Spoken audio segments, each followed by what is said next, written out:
आज़ाद भारत में पहली बार 1986 में राष्ट्रीय शिक्षा नीति को अपनाया जाता है। 1992 में इसी राष्ट्रीय शिक्षा नीति में संशोधन कर दिया जाता है। इस संशोधन के अंतर्गत जेईई यानी कि joint entrance examination, AI triple E यानी कि all India engineering entrance examination और एसएल ट्रिपल ई यानी कि state level engineering entrance examination को मान्यता दे दी जाती है। साल आता है 2020 का, जब न्यू एजुकेशन पॉलिसी को भारत में अपनाया जाता है।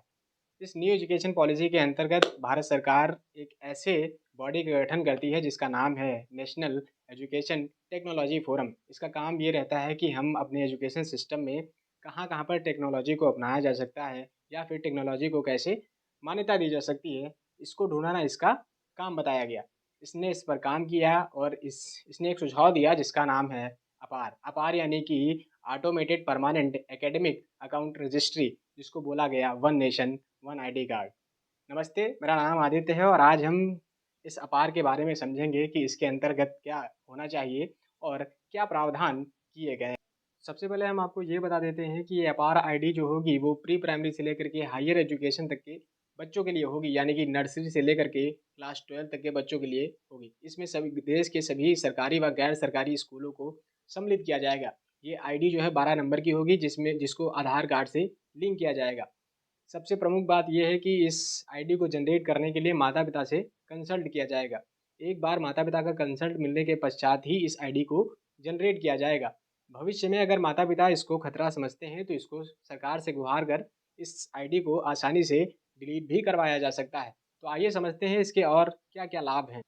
इसमें नर्सरी से लेकर के 12 तक के आपके जितने भी सब्जेक्ट हैं उसमें कितने मार्क्स आए हैं, किस सब्जेक्ट में आपको उसमें डिक्टेंशन मिला हुआ है, क्या सर्टिफिकेट मिले हैं आपको, आपने किस एक्टिविटी में भाग लिया हुआ है, आपको क्या-क्या स्कॉलरशिप मिली हैं, आपने किस ओलंपियाड में भाग लिया हुआ है, उन सब के और इसके साथ-साथ आपको किस ओलंपियाड में आपको मेडल मिला है। इसके साथ-साथ झउआ भर की जानकारी जो आपके एकेडमिक स्तर को भरसक दिखाने का प्रयास करेंगी। सबसे बड़ी जानकारी ये मिलती है कि अगर आप एक स्टेट से किसी दूसरे स्टेट में जाते हैं या आपके पेरेंट्स का वन स्टेट से दूसरे स्टेट में ट्रांसफ़र होता है, तो आप दूसरे स्कूल में जब एडमिशन लेने जाते हैं तो वो आपसे टीसी माँगते हैं। टीसी यानी कि ट्रांसफ़र सर्टिफ़िकेट। तो आपको उसके बजाय अब एक अपार आईडी देनी होगी जो कि 12 नंबर की होगी। उस अपार आईडी से आपके उस पूरे एकेडमिक करियर को नाप-तौल लिया जाएगा और आपको उसी के हिसाब से भर्ती भी किया जाएगा।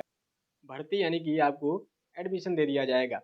ये सारी जानकारी आपकी डिजिटल फॉर्म में रहेगी। सरकार इसको बनाने के लिए भरसक प्रयास कर रही है। सबसे आसान बात ये है कि आपके पेरेंट्स और सरकार आपके एकेडमिक करियर को आसानी से ट्रैक कर सकती है और आपको भविष्य की पॉलिसी में या पॉलिसी के लिए लाभान्वित भी कर सकती है।